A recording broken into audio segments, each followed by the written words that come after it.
My name is Joseph Kaifala. I am the chairman of the Monuments and Relics Commission. I'm also the founder of the Center for Memory and Reparations, an institution that facilitates remembrance and collective narratives around the Sierra Leonean Civil War by teaching the next generation of Sierra Leoneans values of community peace and non-violence. Promoting peace through education is very important because, as I always say, peace is a collection of values.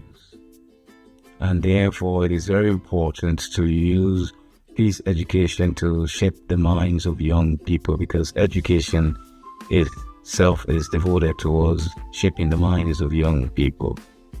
And therefore, if you want to promote peace, you have to teach values of peace in schools and put that through the educational system, because as young people acquire important values such as non-violence and community peace, respect, tolerance, etc., they will learn to practice these values, and therefore they can use them to maintain peace in communities. This is why it's very important to promote peace through education if we're really serious about maintaining peace in the country. If we do not put value education into our school systems, we won't be able to achieve the community peace that we desire. You know, I always say peace does not fall from the sky, no matter how hard we pray. Peace is created by human hands, and in that regard, it is through education. And therefore, to elevate the importance of peace in communities, we must teach young people values that can help them uphold community peace. One key area of intervention in promoting peace through education is civic education. We ought to implement civic education in schools across the country. We also need to teach specific values of peace. As I mentioned earlier, peace is a collection of values, and therefore we must invest. President Ahmed Tijankaba, before he died, put together 7 core values that he thought we should teach young people in order to promote community peace.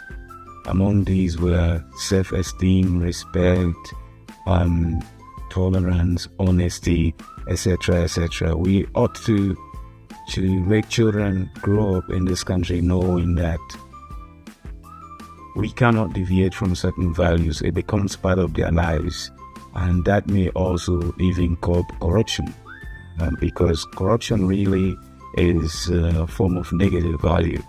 What we want to promote is positive value through civic education, and children will grow up knowing that we all agree in our communities that we cannot settle our disputes through violence. Those who have that kind of value didn't just get it because they are special. It is taught in the household, in schools, etc. So what we can do for now is improve on our civic education system and also add some of these core values, especially the ones that Tijankaba recommended, to our school system, so that our society can be recreated, reborn with these values as a pertinent part of our existence as a society. Education is one of the most powerful tools we can use for peace education. But however, the education system needs to work first, and therefore we need to devote enormous resources into improving our educational system. The civic education curriculum needs to be available in all schools, and teachers need to be prepared to teach this curriculum. Also, we need to now invest in improving technology in our schools.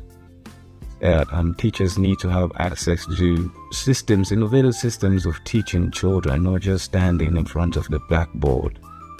We also need to ensure that our children are spending more time outside and with each other, playing and learning values of peace.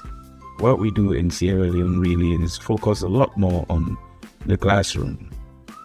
And that's not the best form of education. Children need to be outside, interacting with each other, experimenting and learning these values that we're trying to promote. So therefore we need to, when I was a student, scouting was a fundamental part of our education. Scouting has a lot of peace values. We should reintroduce these things.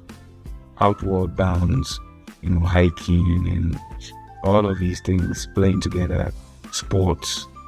These are essential elements to peace education, but we don't put much premium on these things anymore. We just want children to go to school, memorize, and take exams.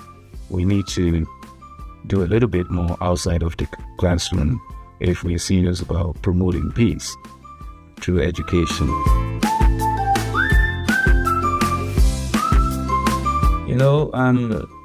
The Chief Minister, Dr. David Singh, and I were very fortunate to receive an education through one of the most important global peace education system, which is the United World Colleges.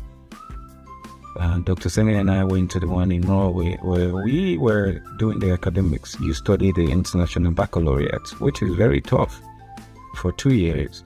But we were also required to participate in other aspects of learning for international peace. We were doing outward bounds, hiking and kayaking, drama, and camping together. And also even in the school systems themselves, because it's a boarding school, there were at least 5 of us from 5 different countries living in the same, learning about one another and solving our differences. So at the UWC, we used to say we don't have problems, we have challenges. And I think this is the kind of way we can incorporate values in order to achieve this peace education that we want to do. We ought to give young people the confidence to experiment with values of peace, to understand one another. Because again, essentially, this is just nothing. It is our practices, our values that manifest peace. Peace itself, you can't point at peace.